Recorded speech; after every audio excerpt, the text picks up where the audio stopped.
बिस्मिल्लाहिर्रहमानिर्रहीम। अल्लामा Iqbal science college Gojra और ideal अल्लामा Iqbal girls college Gojra के फ़िज़िक्स सेकेंड ईयर के ऑनलाइन लेक्चर्स में चैप्टर 17 हमारा जारी है। ये अगला टॉपिक है जी आपके सामने। आपको याद है पिछले लेक्चर में हमने इलेक्ट्रिकल प्रॉपर्टीज़ ऑफ सॉलिड्स बच्चों शुरू की थी। उसी सिलसिले का ये हमारी अगली हेडिंग, अगला लेक्चर हमारा intrinsic and extrinsic semiconductors. Intrinsic का माना जानते होंगे। इंट्रिंसिक का माना होता है बच्चों प्योर, खालिस, नेचुरल। एक्सट्रिंसिक का मतलब होता है इम्प्योर, नाखालिस, जिसमें कोई मिलावट शामिल हो, गैर कुदरती। सेमीकंडक्टर्स क्या हैं ये पिछले लेक्चर में आपको याद है, हम इनका तज़किरा कर चुके हैं, इनका तारफ़ हो चुका है। जर्मेनियम और सिलिकॉन आपको याद होगा, उनके अंदर क्या सूरत हाल होती है वो हमने एनर्जी बैंड थ्योरी की बात कर ली थी। अच्छा, तो इसलिए ये ज़रा पॉइंट वाइज हो गया तो आपको आसानी हो जाएगी। बात शुरू करते हैं। ले जी बच्चों, क्या होते हैं इंट्रिंसिक?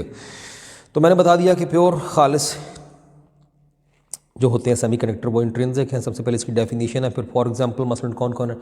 तो डेफिनेशन तो बस यही है कि जो एक्सट्रीमली प्योर होते हैं सेमीकंडक्टर, जो हैं जो कि एक्सट्रीमली प्योर फॉर्म में हैं, प्योर सेमीकंडक्टर्स जो हैं, खालिस नेचुरल जो हैं, उन्हें कहते हैं इंट्रिंसिक सेमीकंडक्टर। सिंपल सी ये डेफिनेशन, एक लफ्ज़ मैंने लिख दिया, आप पूरा फिक्रा लिखेंगे जैसे आपकी बुक पे है। अभी बुक से भी देख लेते हैं, मैं जैसे एक स्ट्रक्चर बताया आपको ये सारा कि ये टॉपिक में ये चीज़ें हैं, बाकी पढ़ना तो आपको पता ही हमने बुक से बाद में है।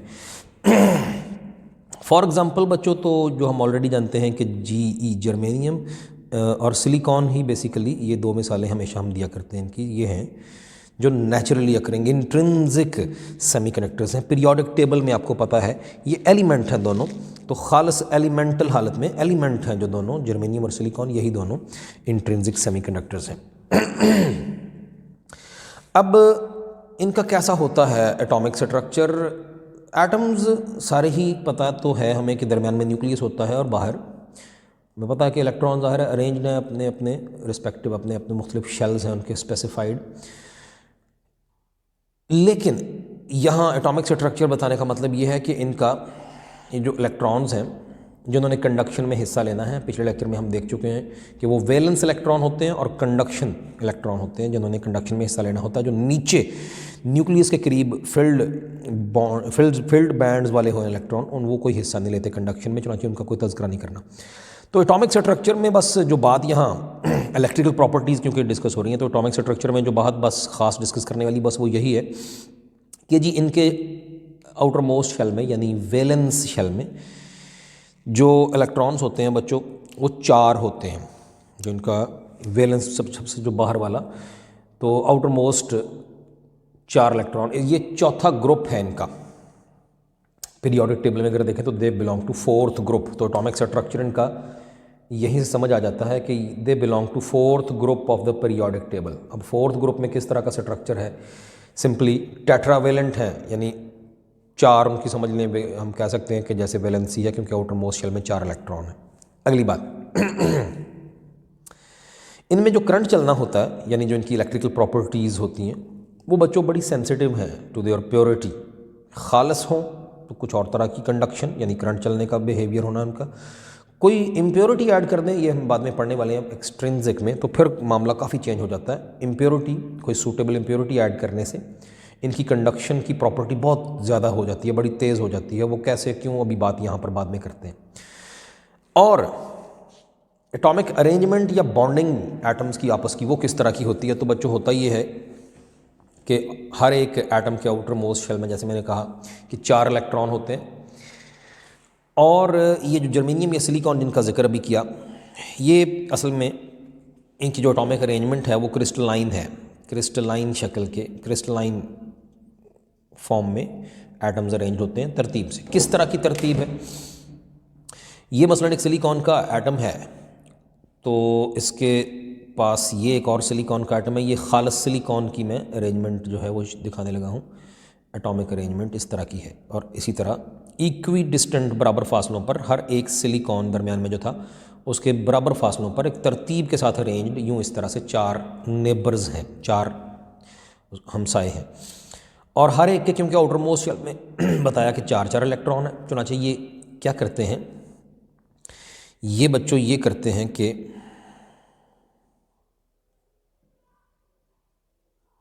ये जो एटम्स हैं, ये जो सिलिकॉन का अंदर वाला है, इसके फ़र्ज़ कीजिए अपने जो 4 थे आउटर मोस्ट शेल वाले, मैं दायरा लगा रहता हूँ सिर्फ आपको याद, ताकि आसानी से आपको बात समझाने के लिए, ये 4 अंदर वाले के थे आउटर मोस्ट शेल वाले, वो जो मज़ीद एक लिया है वो इस सिलिकॉन के एटम का इस इलेक्ट्रॉन के साथ ऊपर वाले सिलिकॉन का एक इलेक्ट्रॉन साथ आ गया, ये शेयर हो गए, दोनों का एक इलेक्ट्रॉन आपस में शेयर कर लिया।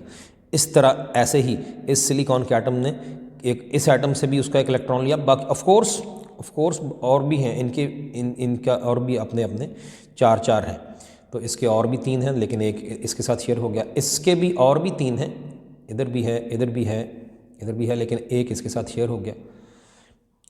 और ऐसे ही ये जो नीचे वाला, इसके भी और भी 3 हैं, नीचे यहाँ होगा कोई, इधर होगा कोई, इधर होगा, लेकिन एक उनमें से इसके साथ शेयर हो गया। तो हर एक सिलिकॉन का एटम जो है अपने नेबरिंग 4 सिलिकॉन के एटमों के साथ इलेक्ट्रॉन शेयर करके बॉन्डिंग कर लेता है। अब बच्चों आपको पता है, केमिस्ट्री आपने पढ़ी है, तो आपको ज़ाहिर पढ़ी हुई है, आपको पता है कि ये शेयरिंग ऑफ इलेक्ट्रॉन से जो बॉन्डिंग होती है उसको आप कोवलेंट बॉन्डिंग कहते हैं। बिल्कुल ठीक है। तो ये बच्चों कोवलेंट बॉन्ड बन जाते हैं। इस चीज़ को आपकी बुक पे उसने कुछ इस तरह की डायग्राम बना के दिखाया। उसने कहा जी कोवलेंट बॉन्डिंग जो है वो कुछ इस तरह से हो जाती है, फिर इनकी खालिस प्योर जो लैटिस हमारे पास मौजूद होती है सिलिकॉन की, उसमें कुछ इस तरह की अरेंजमेंट है कि ये कोवलेंट बॉन्डिंग, इनकी आपस में ये बॉन्डिंग हो गई। ये बॉन्ड इस तरह से दिखाया, ये शेयरिंग ऑफ इलेक्ट्रॉन्स के साथ इस तरह ये बॉन्डिंग हुई हुई है, ये बॉन्डिंग हुई हुई है। तो ये ऐसा होने से हर एक एटम जो है उसके आउटर मोस्ट शेल में 8 इलेक्ट्रॉन आ जाते हैं शेयरिंग की वजह से। 4 अपने थे और 4 इर्द गिर्द के जो नेबर्स हैं उनसे एक लिया, तो इस तरह शेयरिंग हो गई। और ये समझिए इसका आउटर मोस्ट शेल अंदर वाले एटम का अपना मुकम्मल हो गया। इसको ऐसे फील होगा कि हाँ मेरे पास वो 8 पूरे हो गए हैं, आप यूँ समझिए। ऐसा ही इसको भी फील होगा। इसकी एक बॉन्डिंग तो ये नीचे वाले है, इसके साथ इधर भी कोई एटम होगा, इधर भी सिलिकॉन का है, ऊपर भी कोई होगा, ऐसे ही इसके लिए, ऐसे ही इसके लिए, ऐसे ही इसके लिए। तो ये हो गया जी हमारा एटॉमिक स्ट्रक्चर। अगला जो पॉइंट था जो एटॉमिक अरेंजमेंट का जो पॉइंट था, जो बॉन्डिंग का था, ये वाला पॉइंट हमने बयान कर दिया। अब ये बात आपकी बुक पे किस तरह से है, जल्दी से ज़रा इतने हिस्से की हम रीडिंग भी कर लें जी। तो कहता है कि सबसे पहले डेफिनेशन है ये semiconductor in its extremely pure form is called intrinsic semiconductor. ठीक हो गया, ये बातें अभी आपको याद आई होंगी, पीछे मैंने अभी सारी की हैं, बस जस्ट अब दोहराई हो रही है। Pure germanium and silicon are intrinsic semiconductors, और सेमीकंडक्टर मटेरियल जर्मेनियम या silicon belong to 4th group of periodic table, और their electrical behaviour extremely depends upon their purity. खालस होने पर बहुत डिपेंड करता है इनका इलेक्ट्रिकल बिहेवियर, कोई मिलावट आ जाए तो बहुत चेंज हो जाता है। The semiconductor elements have 4 valence electrons. ये चौथे ग्रुप में 4 वैलेंस इलेक्ट्रॉन्स इनके होते हैं। और फिर कह रहा है कि इन क्रिस्टलाइन सॉलिड्स, क्रिस्टलाइन हालत में ये सॉलिड होते हैं, तो इनमें the atoms of these elements arrange themselves in such A pattern that each atom has 4 equidistant neighbours. बराबर फासले के 4 नेबर्स होते हैं, एज शोन इन डायग्राम। ये पहली फिगर में दिखाया गया, जो मैंने भी बनाई है नीचे, वो अभी थोड़ी देर पहले आपको ये समझाई है, ये वाली। ठीक हो गया जी। The electrons of the semiconductor share them with the electrons of the neighbouring atoms to form the covalent bonds. Covalent bond बनते हैं। So the atoms become stable by completing 8 electrons in the outermost orbit। तो इस तरह stable atom हो जाते हैं, उनके हर एक की शेयरिंग की वजह से अपने अपने 8 सबको मिल जाते हैं, एलोकेट हो जाते हैं। लेकिन अगली हमारी हेडिंग एक्सट्रिंसिक सेमीकंडक्टर, और मैं उसका आपको पहले ही ये आपको उसका स्ट्रक्चर बता गया हूँ कि क्या क्या कुछ है। डेफिनेशन है डोपिंग क्या होती है, और फिर टाइप्स इसकी 2 टाइप्स हैं, अभी बात करेंगे। सबसे पहले जी एक्सट्रिंसिक क्या होते हैं। तो वो थे इंट्रिंसिक प्योर सेमीकंडक्टर, और ये हैं जी इम्प्योर, जिनमें कोई इम्प्योरिटी ऐड हो। बड़ी सिंपल सी बात है। तो क्या होते हैं जी, the impure form of semiconductor materials is called extrinsic semiconductors. ठीक हो गया। और अगला पॉइंट कि by adding impurity the conductivity of the semiconductors increases. Impurity add करने से इनकी कंडक्टिविटी बढ़ जाती है। ये मैंने भी थोड़ी देर पहले फिक्रा बोला था, कैसे होता है, बढ़ जाती है, क्या होता है, वो भी अगली बातें करते हैं। डोपिंग क्या है? ये जो कहा ना कि इम्प्योरिटी कोई ऐड करनी है तो बन जाएंगे एक्सट्रिंसिक, वो जो इम्प्योरिटी ऐड करना, इम्प्योरिटी ऐड करने का अमल, उसे कहते हैं डोपिंग। और वो जो इम्प्योरिटी ऐड की है वो डोपेंट कहलाती है। कहीं लिखा होगा आगे जाके कहीं कि इम्प्योरिटी जो ऐड की है वो कहलाती है डोपेंट। चलिए ये बाद में देखते हैं। तो डोपिंग क्या है जी? कहता है कि the process of adding the small impurity atoms in a pure semiconductor by a controlled way is called doping, and the impurity material itself is called dopant। वो जो impurity ऐड की है उसको dopant कहते हैं। वो suitable impurity होती है। कैसी suitable, कौन सी, अभी बात करते हैं। और अगला पॉइंट ये MCQ का बड़ा अहम है कि किस शरह से, किस रेशो से दाखिल करते हैं impurity। तो कहता है the impurity atoms are added in a semiconductor in the ratio of 1 to 10⁻⁶। 1 atom to 1 million atoms, 10⁻⁶, 1 million atoms, यानी 1 मिलियन एटम्स जर्मेनियम या सिलिकॉन के हों प्योर सेमीकंडक्टर के, तो उनमें सिर्फ एक एटम होगा। इस रेशो से ऐड की जाती है इम्प्योरिटी। आगे फिर टाइप्स हैं जी हमारी अगली जो ये वाली हेडिंग है। तो 2 टाइप्स हैं इनकी, एक है एन टाइप सेमीकंडक्टर्स और दूसरे बच्चों P type semiconductors. N type कौन से होते हैं? एन टाइप वो होते हैं कि जब किसी प्योर सेमीकंडक्टर में यानी जर्मेनियम या सिलिकॉन में आप कोई 5वें ग्रुप से, 5th group of periodic table में से बच्चों जब कोई इम्प्योरिटी ऐड करते हैं, 5th ग्रुप का मतलब है ऐसे एटम्स जिनके आउटर मोस्ट शेल में 5 इलेक्ट्रॉन्स होते हैं। जैसे कि ये बातें, जैसे कि बताया हुआ है कि जी फॉस्फोरस है, आर्सेनिक है, एंटीमनी है, ये पेंटावेलेंट हैं। पेंटावेलेंट यानी इनके आउटर मोस्ट शेल में 5 इलेक्ट्रॉन होते हैं। जब इनमें से कोई ऐड करेंगे खालिस सिलिकॉन या जर्मेनियम में, तो ये जो मटेरियल बनेगा उसे एन टाइप सब्सटेंस कहेंगे। क्यों कहेंगे भी थोड़ी सी उसकी वजाहत पहले कर दूं, इधर ही कर देता हूं, कोई ज़रूरत नहीं है लाजमी कि आपको नीचे उधर पैदा करूँ। ये आपके सामने डायग्राम एक बनी हुई है, उससे ऊपर जो बनी है मैंने अभी समझा दी है। अब ये तो प्योर सिलिकॉन का एक क्रिस्टल था, उसकी लैटिस थी, लेकिन अब हम बात कर रहे हैं कि इम्प्योरिटी ऐड करके क्या हुआ। बच्चों ये बाहर तो 4 सिलिकॉन के ही हैं, लेकिन अंदर कहीं कोई एक फास्फोरस का ऐड हो गया। वो जो अभी बताया था कि पेंटावेलेंट, वो जो पेंटावेलेंट होते हैं जो 5वें ग्रुप से। ये फास्फोरस का पी जो लिखा हुआ है, जब इस तरह से आप ऐड करते हैं, शामिल करते हैं सिलिकॉन की लैटिस के अंदर फास्फोरस के कुछ एटम्स। अब ये तो पेंटावेलेंट था, इसने क्या किया, इसने बच्चों वो जो ऊपर अभी समझा हमने कि जैसे अंदर सिलिकॉन का था तो उसके 4 इलेक्ट्रॉनों ने इर्द गिर्द के चारों एटमों से मिलके बॉन्डिंग कर ली, कोवेलेंट बॉन्डिंग, और इस तरह अपने आप को स्टेबल कर लिया।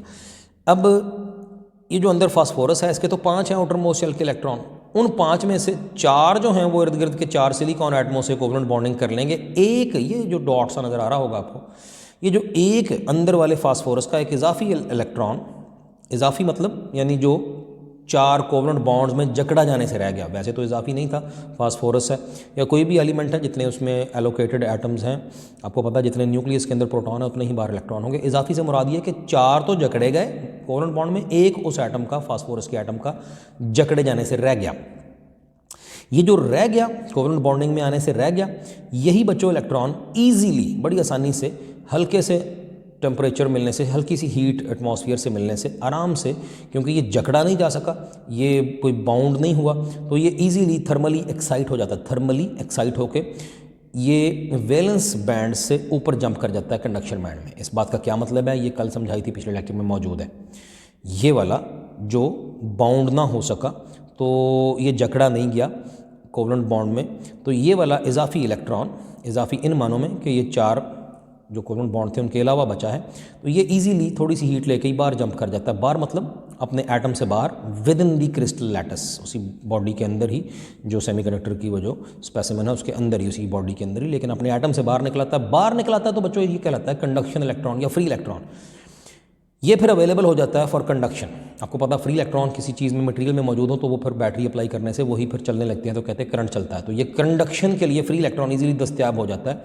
और इलेक्ट्रॉन पे क्योंकि नेगेटिव चार्ज है, ऐसा ही ये हमने एक एटम की बात की, ऐसे ही बहुत से एटम्स फास्फोरस के जब शामिल होंगे पूरी सिलिकॉन की लैटिस के अंदर तो कई फ्री इलेक्ट्रॉन अवेलेबल हो जाएंगे फॉर कंडक्शन, और क्योंकि उन पे नेगेटिव चार्ज है इलेक्ट्रॉनों पे, तो इस वजह से ये पूरा मटेरियल फिर एन टाइप सब्सटेंस कहलाता है। अब यहाँ एक बड़ी ख़ास बात आपको बता दूँ, याद रखनी है, पल्ले बांध लेनी है, अगले चैप्टर में भी कहीं इसका जिक्र होना है। ये एन टाइप सब्सटेंस का बच्चों ये मतलब नहीं है कि एज अ होल ये नेगेटिवली चार्ज हो गया है क्योंकि इसमें इलेक्ट्रॉन आ गए हैं या मौजूद हैं। इलेक्ट्रॉन तो दुनिया के हर एटम में होते ही हैं। ये फास्फोरस भी एक न्यूट्रल एटम ही था, इसमें जितने होने थे उतने ही हैं इलेक्ट्रॉन, लेकिन ये एक इलेक्ट्रॉन क्योंकि 4 जगह कोवलेंट बॉन्डिंग हो गई, 5वां कोवलेंट बॉन्ड में आने से रह गया, तो ये इजीली अवेलेबल हो जाता है for as a free electron thermal excitation की वजह से बाहर निकल के अपने एटम से कंडक्शन बैंड में चला जाता है, तो इसीलिए कंडक्शन होना शुरू हो जाती है। एज अ होल पूरी लैटिस जो है, ये बात याद रखिएगा कि कहीं यूज़ होनी है, अगले चैप्टर के शुरू में ही बात होनी है, और फिर उसके शॉर्ट क्वेश्चन में भी 18वें चैप्टर के कि ये जो एन टाइप सब्सटेंस हम कह रहे हैं जिसको, इस इलेक्ट्रॉन की वजह से, इजाफी इलेक्ट्रॉन की वजह से, ये एज अ होल अब नेगेटिव चार्ज नहीं हो गया, ये अब भी एज अ होल पूरा सब्सटेंस न्यूट्रल ही है क्योंकि उतने ही अंदर प्रोटॉन मौजूद हैं फास्फोरस के एटम में जितने उसके इलेक्ट्रॉन थे, और वो उसी का इलेक्ट्रॉन बाहर निकल के चला फिर रहा है। तो एज अ होल पूरी लैटिस, पूरा जो स्ट्रक्चर है, पूरे जो सब्सटेंस है, ये कोई नेगेटिवली चार्ज नहीं हो गया, बस इसमें नेगेटिवली चार्ज पार्टिकल्स यानी चार्ज कैरियर्स अवेलेबल हो गए फॉर कंडक्शन, करंट चलने के लिए बस अवेलेबल हो गए इलेक्ट्रॉन, इस वजह से इसको एन टाइप सब्सटेंस कहते हैं। और इस फास्फोरस के एटम को, या कह लीजिए एंटीमनी है या जो भी आर्सेनिक यूज़ किया, इस एटम को डोनर एटम कहते हैं, डोनेट करने वाला, अतिया करने वाला, देने वाला, क्योंकि ये एक फ्री इलेक्ट्रॉन देता है फॉर कंडक्शन। यही बातें अब जल्दी से आपकी जो मैंने अभी सारी समझाई हैं मैं जल्दी से रीडिंग भी कर दूं। तो एन टाइप सेमीकंडक्टर्स कैसे बनते हैं? The semiconductors which are formed by adding pentavalent impurity to a pure semiconductor is called N type semiconductor. समझिए डेफिनेशन हमने कर दी। प्योर सेमीकंडक्टर में टेट्रावेलेंट जो थे जर्मेनियम या सिलिकॉन, उनमें पेंटावेलेंट इम्प्योरिटी ऐड करने से एन टाइप बन जाते हैं। An atom belonging to 5th group यानी पेंटावेलेंट सच एज एंटीमनी या फास्फोरस या आर्सेनिक हैज़ 5 वैलेंस इलेक्ट्रॉन्स। ठीक हो गया। When it is added to germanium और silicon having 4 electrons in their outermost orbit, then 4 valence electrons of pentavalent element like phosphorus form covalent bonds with 4 neighboring silicon atoms, while जबकि the 5th valence electron provides a free electron, वो खुद था नहीं free electron लेकिन वो बन जाता है free electron in the crystal, किस वजह से? थर्मली एक्साइट होकर। ये अगले लाइन कहीं आगे लिखी हुई है भी पढ़ते हैं। तो कहता है सिंस पेंटावेलेंट इम्प्योरिटी डोनेट्स, अतिया करती है, देती है a free electron, so it is called donor impurity. Pentavalent impurity या एन टाइप इम्प्योरिटी उसे कहते हैं donor impurity, which is thermally excited. वो फ्री इलेक्ट्रॉन वो जो हमें हासिल कब हुआ? थर्मली एक्साइटेड होके इनटू द कंडक्शन बैंड। ये बात अभी मैंने सारी समझा दी है अभी थोड़ी देर पहले यहाँ पे। जो कुछ बच्चों अपने ये एन टाइप सब्सटेंस में, एन टाइप एक्सट्रिंसिक सेमीकंडक्टर में आपने अभी बातें कर ली हैं, उसका बिल्कुल उलट अब इधर है पी टाइप सेमीकंडक्टर में। जो कुछ उधर है उसका ठीक उलट है, इतना परफेक्टली उलट है कि मैं समझिए ये बात समझाए बगैर इसकी जस्ट रीडिंग ही कर दूं तो बात आपको समझ आनी चाहिए, लेकिन फिर भी जल्दी से एक पॉइंट बयान कर ही दूं। चलिए 1-2 मिनट आपके लगा के। अब क्या होगा बच्चों, प्योर सेमीकंडक्टर में पेंटावेलेंट ऐड किए थे तो ये काम हो गया था जो भी सीखा हमने, तो इस तरह से एन टाइप सब्सटेंस हासिल हो गया। अब क्या करना है?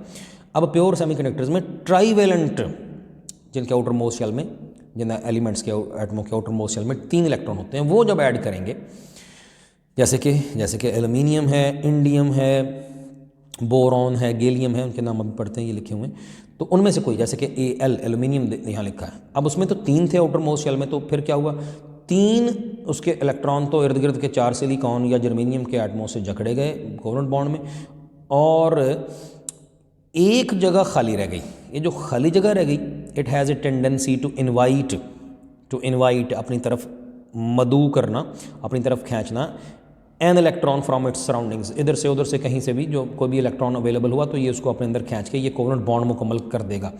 ये एक खाली जगह इस तरह से इस कोवलेंट बॉन्ड में रह गई, क्योंकि एल्यूमिनियम के आउटर मोस्ट शेल में 4 नहीं 3 इलेक्ट्रॉन थे, तो इर्द गिर्द के 3 सिलिकॉन से तो कोवलेंट बॉन्डिंग हो गई, लेकिन चौथे वाले एटम से ये खाली जगह रह गई, which has a tendency to invite any electron, जो भी कहीं इर्द गिर्द से कोई मिलेगा, वो जो इर्द गिर्द से कहीं इसी क्रिस्टल लैटिस के किसी एटम के वैलेंस बैंड में से इलेक्ट्रॉन खींचेगा, अगर ये वाला खाली जगह, तो यहाँ इलेक्ट्रॉन आ जाएगा, तो वो जो पीछे जहाँ से इलेक्ट्रॉन निकला होगा वो क्या हो जाएगी? वहाँ होल रह जाएगा। तो इस तरह से ट्राईवेलेंट इम्प्योरिटीज़ क्या पैदा कर देती हैं? होल्स क्रिएट कर देती हैं in the crystal in the lattice of pure semiconductors. तो होल्स हो जाते हैं पैदा। होल के बारे में पीछे मैंने बताया था, उसकी डेफिनेशन मैं फिर जल्दी से रिपीट कर दूं। होल क्या होता है? दी वैकेंसी, खाली जगह of an electron in the valence band, ये भी याद रखिए, in the valence band is called hole. तो and a hole we consider a hole to have a positive charge. हम होल को पॉजिटिव चार्ज, आपको ये बातें सारी पिछले लेक्चर में मौजूद हैं। तो इस वजह से इस पूरे सब्सटेंस को positive charge of the hole की वजह से कहा जाता है पी टाइप सब्सटेंस। लेकिन यहाँ मैं फिर ये बता दूँ, जो आगे बात आनी भी है अगले चैप्टर के, मैंने बताया शॉर्ट क्वेश्चन में, कि ये जो पी टाइप सब्सटेंस है ये भी एज अ होल कोई पॉजिटिवली चार्ज नहीं हो गया, बस इसमें होल्स क्रिएट होते जाते हैं जिनको इर्द गिर्द से इलेक्ट्रॉन आके फिल करते हैं। क्या होता है तो अभी अगले टॉपिक में हम पढ़ने भी वाले हैं वो। तो इस तरह से होल्स इसमें अवेलेबल होते हैं फॉर कंडक्शन। होल्स जैसे कि मूव करते हैं, कंडक्शन कैसे मूव करते हैं, क्यों, तो अगला टॉपिक इसी के बारे में अभी बात करते हैं उसकी। मैं अब इसकी रीडिंग करने लगा हूँ। और ये छोटी सी बात बता दूँ कि एल्यूमिनियम का जो एटम है, यानी ट्राईवेलेंट एटम या बोरॉन का या गैलियम वगैरह का, ये कहलाता है एक्सेप्टर इम्प्योरिटी। वो थी डोनर, डोनेट करने वाली, अतिया करने वाली। ये है एक्सेप्टर इम्प्योरिटी, क्योंकि it has a tendency to accept an electron from its surroundings. किसी भी तरफ से इलेक्ट्रॉन को एक्सेप्ट कर सकता है ये, तो इसको एक्सेप्टर इम्प्योरिटी कहते हैं। लें जी, यही बातें हैं, जस्ट रीडिंग में करने लगा हूँ। दी सेमी पी टाइप जब the semiconductor which is formed by adding trivalent impurity to a pure semiconductor is called P type semiconductor. ठीक हो गया। और an atom belonging to the third group, यानी trivalent जो होते हैं, such as aluminium है, boron है, गैलियम है और इंडियम की इसमें सिंबल आई लिखी हुई है, IN है। इंडियम की सिंबल IN है, ये सही कर लीजिएगा अपनी बुक में। तो मैं भी अपनी बुक में सही कर ही लूँ, IN, इंडियम। अच्छा, तो इनमें से कोई होता है हैज़ 3 वैलेंस इलेक्ट्रॉन, उनमें 3 वैलेंस इलेक्ट्रॉन्स होते हैं। व्हेन इट इज़ एडेड, जब इनमें से कोई ऐड किया जाता है टू जर्मेनियम और silicon having 4 electrons in their outermost orbit, तो क्या होता है? Then 3 valence electrons of the trivalent element like aluminium form 3 covalent bonds with germanium और silicon atoms, while the one missing electron in the covalent bond with the 4th neighbouring silicon atom is called hole, या it creates a hole. It creates a hole, वो जो ये वाला जो है यहाँ missing है इलेक्ट्रॉन, तो ये फिर कहीं भी इर्द गिर्द के किसी एटम के इलेक्ट्रॉन में से, वैलेंस शेल में से कोई इलेक्ट्रॉन खींचने की सलाहियत रखता है। कोई भी करीबी तरीन किसी एटम का कोई इलेक्ट्रॉन वैलेंस शेल में से ये खींच सकता है। तो जब उधर से इलेक्ट्रॉन आ जाएगा तो फिर वहाँ होल रह जाएगा। ये बात हम अभी अगले टॉपिक में अभी थोड़ी देर बाद बयान भी करते हैं, इसको कैसे है, क्या मतलब है इस बात का, अभी करते हैं। तो ये it creates a hole which is actually the vacancy, ये खाली जगह होती है where an electron can be accommodated, जहाँ इलेक्ट्रॉन आके जगह बना सकता है, आके रह सकता है। Such a doped semiconductor is called P type semiconductor. तो इस तरह के जो डोपिंग के साथ हुआ सेमीकंडक्टर उसको पी टाइप कहते हैं। Since trivalent impurity accepts A free electron, so it is called acceptor impurity. तो ये एक्सेप्टर इम्प्योरिटी कहलाती है।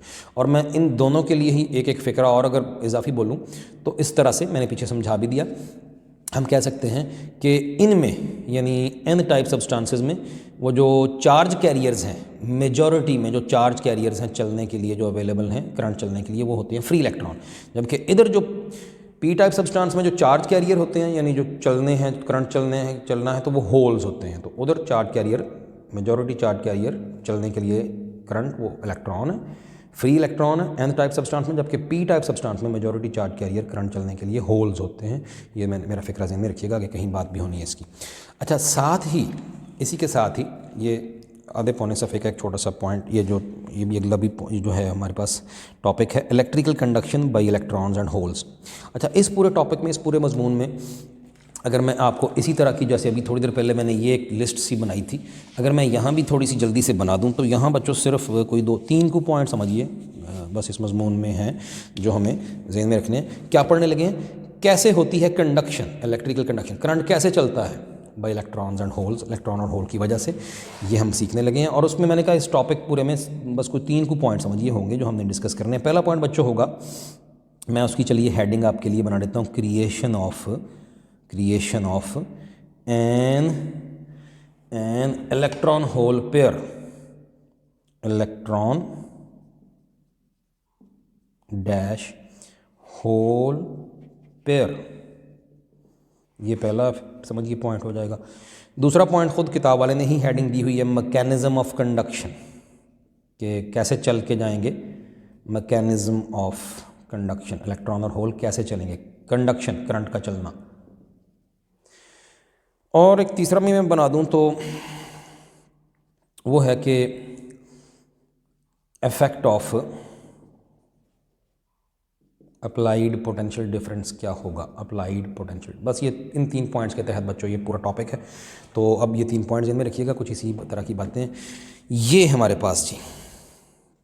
आपका कुछ टाइम बचाने के लिए मैं इधर से ही तकरीबन, ये डायग्राम बड़ी आसान सी बनी हुई है, मैं समझा देता हूँ। पहली डायग्राम पहले, फिर दूसरी, फिर तीसरी, 3 डायग्राम है, तीनों बनानी है। इनकी थोड़ी सी डिस्कशन करके फिर जस्ट रीडिंग करेंगे तो ये मजमून इजीली हमें समझ उम्मीद आ जाएगा इंशाल्लाह। सबसे पहली डायग्राम तो जस्ट कुछ नहीं है, बस प्योर सिलिकॉन या जर्मेनियम की एक लैटिस दिखाई है, मतलब उसका स्ट्रक्चर दिखाया है, क्रिस्टलाइन स्ट्रक्चर। और इसमें जस्ट ये है कि अंदर न्यूक्लियाई हैं, वो जो सर्कल्स हैं विद प्लस साइन, और जो डॉट्स हैं बाहर वो बच्चों इनके और जो आउटर मोस्ट शेल वाले इलेक्ट्रॉन्स हैं, आउटर मोस्ट शेल वाले इलेक्ट्रॉन्स हैं। और ये तकरीबन वही बात है जो अभी ऑलमोस्ट ये थी। यहाँ ज़रा थोड़े एटम दिखाए थे, दरमियान में एक एटम है, इर्द गिर्द 4 उसके नेबर्स हैं, और ये दो इलेक्ट्रॉन हैं, तो मिलके अंदर वाले के भी 8 पूरे हो गए। इसी तरह उससे अगले के इसके भी अपने इर्द गिर्द के नेबर्स के साथ वो यहाँ ज़रा ज़्यादा तादाद में वो एटम्स दिखा दिए। ये सेंटर वाला है, उसका इधर भी कोवलेंट बॉन्डिंग है। इसी तरह इसकी इधर भी है, और इसकी इधर भी है, और कोई और भी इधर होगा, कोई और भी उधर होगा, ऐसे ही सब की है। तो ये हमने दिखा दी कि क्रिस्टलाइन स्ट्रक्चर इस तरह का है। ये प्योर सेमीकंडक्टर का, जर्मेनियम या सिलिकॉन का। लेकिन अगली बात ये है कि ये एग्जैक्ट इस तरह से कि बिल्कुल ही बाउंड रहें, सारे के सारे इलेक्ट्रॉन जो हैं हर एक को 8-8 मिले रहें, 4-4 की पेयरिंग, 4 अपने थे और एक इर्द गिर्द के 4 एटमों से लेके तो टोटल 8 कर लिया, जैसे पीछे बताया था कोवलेंट बॉन्डिंग में। लेकिन आम रूम टेम्परेचर पे एग्जैक्ट हर एक के पूरे 8 अवेलेबल ही रहें और मौजूद ही रहें, ऐसा होता नहीं। क्या होता है रूम टेम्परेचर पे बच्चों, वो जो जकड़े हुए इलेक्ट्रॉन थे कोवलेंट बॉन्ड में, रूम टेम्परेचर पे उनमें इतनी हीट, आमतौर पे उनको इतनी थर्मल काइनेटिक मोशन उनमें होती है, इतनी उनको थर्मल उनको एनर्जी मिल जाती है रूम टेम्परेचर पे ही एटमॉस्फेयर से, कि वो एनर्जी लेके कुछ कहीं कोई यहाँ या यहाँ या यहाँ या यहाँ, वो जो कोवलेंट बॉन्ड बना हुआ है बाहर से एनर्जी लेके वो कोई कोवलेंट बॉन्ड टूट जाता है। एनर्जी ली, इलेक्ट्रॉन एक्साइटेड हो गया, तेज़ मूव किया, तेज़ हिला तो टूट गया उसका कोवलेंट बॉन्ड एनर्जी लेके। जब बच्चों कोवलेंट बॉन्ड टूटा तो कोई एक इलेक्ट्रॉन इधर से निकल गया। ये इलेक्ट्रॉन जब इधर से निकला तो पीछे वाला क्या रह जाएगा, पता है ना, पिछले लेक्चर में भी कहा था, अभी थोड़ी देर पहले भी बात की थी, इलेक्ट्रॉन निकल जाए तो पीछे रह जाता है होल।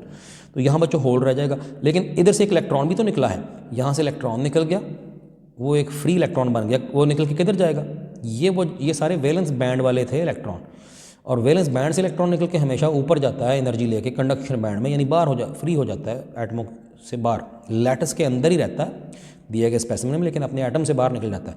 तो यहाँ से एक इलेक्ट्रॉन निकला तो एक तो फ्री इलेक्ट्रॉन अवेलेबल हो गया, दूसरा पीछे क्या रह गया, होल। अब मेरा फिक्रा सुनना है और याद रखना है, ये आगे भी कई दफ़ा यूज़ होना है, इवन अगले चैप्टर में भी इसका हवाला आना है। क्या फिक्रा है कि when ever a covalent bond is broken, किसी सेमीकंडक्टर के अंदर जब भी थर्मल काइनेटिक मोशन की वजह से कोई कोवलेंट बॉन्ड टूटता है तो N electron hole pair is created. whenever a covalent bond is broken an electron hole pair is created। पीछे रह गया होल और बाहर निकल गया इलेक्ट्रॉन, तो एक फ्री इलेक्ट्रॉन भी दस्तयाब हो गया फॉर कंडक्शन और पीछे होल भी बन गया। तो अब जब एक जगह किसी जगह होल बन जाए तो अगली बात फिर बच्चों ये है, कहीं यहाँ अगर होल बन गया तो वो फिर इधर पक्का इधर ही नहीं रहेगा। A hole created within the lattice of a pure semiconductor does not reside, वो रिहाइश नहीं इख्तियार किए रखता इनडेफिनेटली एट दैट लोकेशन, वो शिफ्ट होता रहता है इर्द गिर्द, इधर से इधर चला गया, उधर से इधर चला गया। कैसे, वो अगली उसकी मैकेनिज्म बताया, वो मैकेनिज्म भी चलिए जल्दी से बता दूं, फिर रीडिंग इकट्ठी कर लेते हैं। तो पहली डायग्राम की वजाहत हो गई, अब अगली डायग्राम की बात हो गई। वो जो मैंने सिखाया कि थर्मल काइनेटिक मोशन से इस पूरी लैटिस में कहीं कहीं यहाँ या यहाँ कहीं कुछ इलेक्ट्रॉन होल पेयर बने हुए होते हैं due to the breakage of the covalent bonds. ये बात पक्की रखनी है, ये बड़ा अहम पॉइंट बताया, ये आगे बार बार रिपीट होना है, खासतौर पे अगले चैप्टर में भी, 18वें चैप्टर में भी ये बात याद रखनी है। अब और बच्चों अगली बात, अब वो जो थर्मल काइनेटिक मोशन की वजह से कोवलेंट बॉन्ड टूटा तो पीछे होल रह गया, और मैंने कहा वो होल एक दफ़ा कहीं पैदा हो जाए तो उधर खड़ा नहीं रहता बल्कि शिफ्ट हो जाता है इधर उधर कहीं भी। इस शिफ्टिंग को थोड़ा सा समझाया किताब पे आगे उसने, ये इसने एक डायग्राम बनाई है, इसमें इसने 4 एटम्स दिखाए हैं सिलिकॉन या जर्मेनियम के 4 एटम एक तरतीब में कोई इस लाइन पे यूँ जैसे 4 एटम थे, ये दिखाए हैं ए, बी, सी और डी। और वो जो अभी पूरा प्रोसेस बयान किया, उस प्रोसेस के मुताबिक समझिए कि इनमें से जो ए एटम था उस पर एक होल पैदा हो गया हुआ है, कोवलेंट बॉन्ड टूटा और होल बन गया। अब जब इधर होल बन गया तो ये होल तो एक्सेप्ट करेगा इलेक्ट्रॉन को, कहीं भी इर्द गिर्द से को मिला।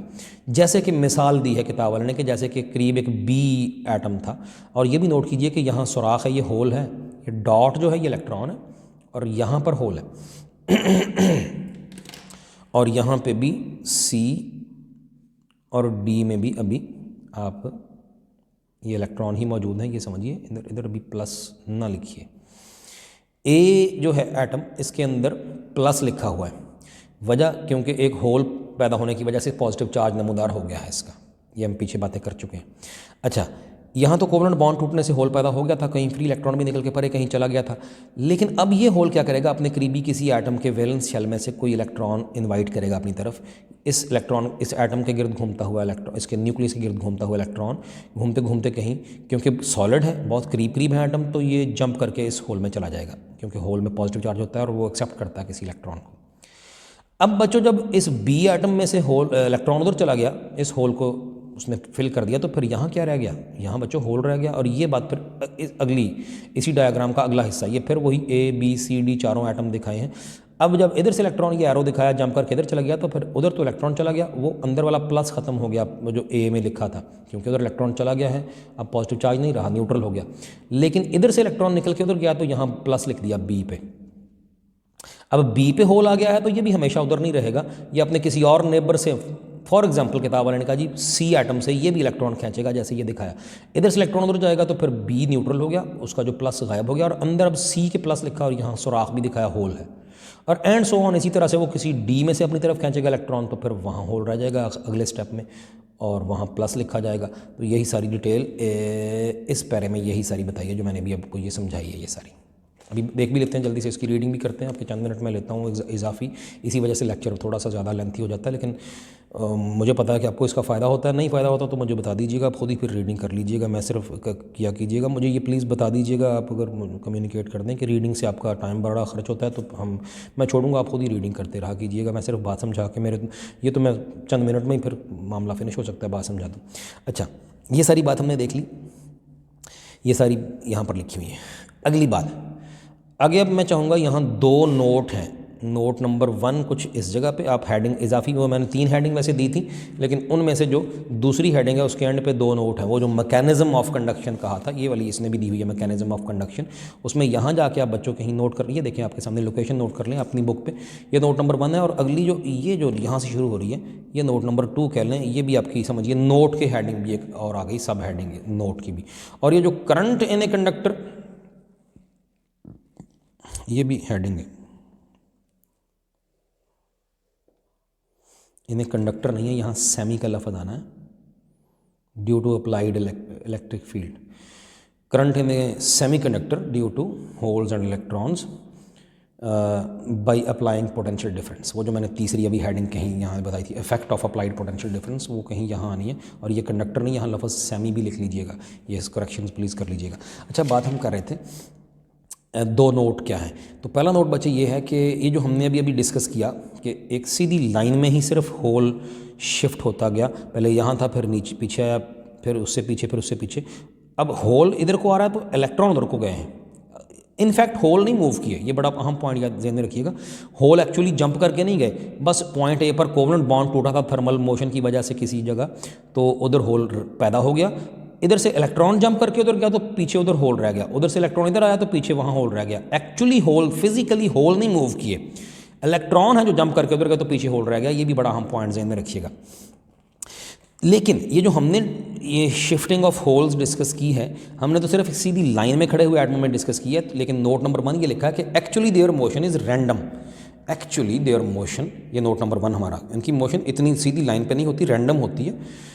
बिकॉज पॉजिटिवली चार्ज कोर यानी न्यूक्लियस को कहते हैं, कोर सेंटर वाली चीज़ of the atom, can attract an electron from any neighbouring atom. ये ज़रूरी नहीं कि वो सीधी लाइन पे इधर से ही खींचे, इधर से ही किसी और से, इधर से उधर से भी आ सकता है, तो ये एक्चुअली रैंडम मोशन होती है। ये पॉइंट हो गया। और नोट नंबर 2 है कि 10 in semiconductors there are 2 kinds of charge carriers. अब चार्ज कैरियर क्या होता है 13वें चैप्टर के शुरू में ही कहीं डेफिनेशन ढूंढिएगा और ये बात भी आपको वहाँ मिलेगी कि सेमीकंडक्टर्स में चार्ज कैरियर कौन होते हैं, वो होते हैं फ्री इलेक्ट्रॉन और होल। और यही लिखा है कि 10 in semiconductors there are 2 kinds of charge carriers, a free electron जो कि नेगेटिव चार्ज वाला और होल जो कि पॉजिटिव चार्ज वाला। आखिरी जो पॉइंट है, ये जो 8 10 7 8 लाइनें हैं, ये फिर वो जो हमारी तीसरी हेडिंग थी, मैंने बताया था कि effect of applied potential difference, ये इस तीसरी डायग्राम की बात है कि बैटरी अप्लाई कर देंगे किसी सेमीकंडक्टर, ये सेमीकंडक्टर दिखाया कोई, बैटरी अप्लाई कर दें तो क्या होगा। सिंपली बच्चों ये होगा कि यही जो शिफ्ट होते हुए या मूव होते हुए होल्स और इलेक्ट्रॉन है, ये बैटरी की पोटेंशियल डिफरेंस की वजह से आपको पता है क्या होगा। वो जो इलेक्ट्रॉन है उनको बैटरी यूँ पुश करेगी कि वो चलते हुए बैटरी के पॉजिटिव सिरे की तरफ भागेंगे। क्यों? क्योंकि इन पे नेगेटिव चार्ज है, सब जानते हैं। और होल क्योंकि पॉजिटिव चार्ज वाले हैं, तो ऑफकोर्स होल किधर को जाएंगे, बैटरी के बाहर को, इधर को नेगेटिव सिरे की बाहर यहाँ से निकलेंगे तो बैटरी के नेगेटिव सिरे की तरफ को जाएंगे। तो जब बैटरी अप्लाई कर देंगे तो एक दूसरे के ऑपोजिट चलने लगेंगे इलेक्ट्रॉन और होल, और इसी वजह से टोटल करंट जो सर्किट का है वो इन दोनों के करंट का मजमुआ होगा, इधर को चलते हुए इलेक्ट्रॉन और इधर को चलते हुए होल। इलेक्ट्रॉनिक करंट और होल करंट का मजमुआ होता है सर्किट का टोटल करंट। अब एग्जैक्ट यही सारी बातें मैं जल्दी से रीड कर दूँ, ये टॉपिक फिनिश हो गया जी हमारा। अब रीडिंग भी कर दूँ ताकि दोहराई भी हो जाए और कोई पॉइंट अगर मुझसे कोई फिक्र रह गया था, छूट गया था, वो भी हो जाए, और कोई गलती है तो सही हो जाए। लेकिन जी बात शुरू करते हैं कि इलेक्ट्रिकल कंडक्शन, करंट कैसे चलता है इलेक्ट्रॉन और होल्स की मदद से किसी सेमीकंडक्टर में। तो it has been observed, observer नहीं observed, that whenever a covalent bond is broken, ये फिक्रा बड़ा अहम है जी, जब भी कोवलेंट बॉन्ड टूटता है an electron hole pair is created. ये मैंने कहा याद रखना। कंसिडर करें जी कोई सेमीकंडक्टर क्रिस्टल लैटिस थी, जर्मेनियम या सिलिकॉन की, जैसी शक्ल में दिखाई पहली फिगर में। The circles show the positive ions या न्यूक्लियाई कह लें of the semiconductor material and dots are the valence electrons. ये बातें हमने कर ली हैं। These electrons are bound by covalent bond, ये भी पता है हमें, बंधे हुए हैं कोवलेंट बॉन्ड से। However at room temperature they have thermal kinetic motion, in इलेक्ट्रॉनों की इतनी ज़्यादा तेज़ थर्मल काइनेटिक मोशन होने लगती है हीट लेने से सराउंडिंग से। So the covalent bond, band नहीं bond, covalent bond will break, तो इतनी ज़्यादा कहीं यहाँ कहीं ना कहीं कोवलेंट बॉन्ड कोई टूट जाएगा। So an electron hole pair is created which moves in the semiconductor as follows. तो ये पूरी अब इसकी वजाहत होने लगी है, ये पूरी वही जो बात मैंने अभी समझाई है। कंसिडर करें जी, कहता है ए रो, एक लाइन कतार है, of silicon atoms in a crystal and a hole is present in the valence shell of atom A. Atom A के वैलेंस शेल में पहले एक दफ़ा होल पैदा हो गया ड्यू टू ब्रेकेज ऑफ वो जो बताया था कोवलेंट बॉन्ड, वो हीट लेके। As the hole is deficiency of electron so it has positive charge, तो फिर इसमें पॉजिटिव चार्ज होगा पता है। दिस अट्रैक्ट्स, वो होल अट्रैक्ट करता है an electron from the neighbouring atom से बी, कह दें फर्ज कर लें बी से उसने अट्रैक्ट किया। अच्छा, this creates a hole at B, उससे फिर बी पे होल हो गया, वो अगला हिस्सा उसके डायग्राम का। तो फिर क्या हुआ, which attracts an electron from atom C, उसने सी से इलेक्ट्रॉन खींच लिया। So a hole appears at C, तो सी पे होल, डी नहीं सी क्योंकि उधर से गया है। And a positive charge is created at C, C पे पैदा हो गया। और फिर अगला उसने लिखा नहीं यहाँ फिक्रा, वो जो डी वाला था कि फिर डी से जंप कर जाएगा एंड सो ऑन, और उसमें होल आ जाएगा। The holes are also mobile in this case, hole actually तो नहीं मूव किए, एक्चुअली इलेक्ट्रॉन जंप करके गए हैं, लेकिन ऐसे हम कह सकते हैं कि जैसे होल पीछे को आते गए, क्योंकि जब इलेक्ट्रॉन उधर गया तो पीछे होल, इलेक्ट्रॉन उधर गया तो पीछे इधर को होल आ गया। तो हम ऐसे कह सकते हैं जैसे होल इधर को मूव किए इधर को और इलेक्ट्रॉन उधर को मूव किए हैं, तो होल भी इस तरह से हम कहते हैं कि मोबाइल होते हैं। इन दिस एग्जाम्पल, इस मिसाल में जो भी बयान की है, we consider a special case in which the electrons and holes are moving in a straight line. इसमें तो हमने स्पेशल केस बयान किया था, लेकिन नोट नंबर 1 ये है कि actually there motion is random because positively charge core, अभी ये फिक्रा मैं पढ़ गया हूँ कि एक्चुअली इनकी मोशन रैंडम होती है कि ये होल पैदा हुआ तो इधर से उधर से कहीं से भी इलेक्ट्रॉन ले सकता है। हमने सिर्फ ख्याली तौर पर सीधी लाइन में ही मोशन डिस्कस की है। और दूसरा नोट भी कर चुके हैं हम कि जी नोट नंबर 2 है कि सेमीकंडक्टर्स में 2 तरह के चार्ज कैरियर होते हैं जो मूव हम कहते हैं तो करंट चलता है, वो है फ्री इलेक्ट्रॉन और होल। तो उसके बाद फिर effect of applied potential difference कहते हैं या current in a semiconductor due to holes and electron कैसे होता है जब बैटरी अप्लाई करें। When a battery is connected to a semiconductor it produces an electric field across the semiconductor and which causes the flow of electrons and holes. तो फिर electron और hole चलने लगते हैं। Electrons move toward the positive end while the holes move toward the negative end of the semiconductor. Battery के जो वजह से पॉजिटिव और नेगेटिव एंड बन गए हैं इसके उस वजह से। This current is due to the flow of both electron and hole. Electron भी चल रहे हैं, होल भी। So the total current is due to this is equal to the sum of electronic current and hole current. Total current दोनों का sum है। ये topic finish हुआ जी। Thank you very much.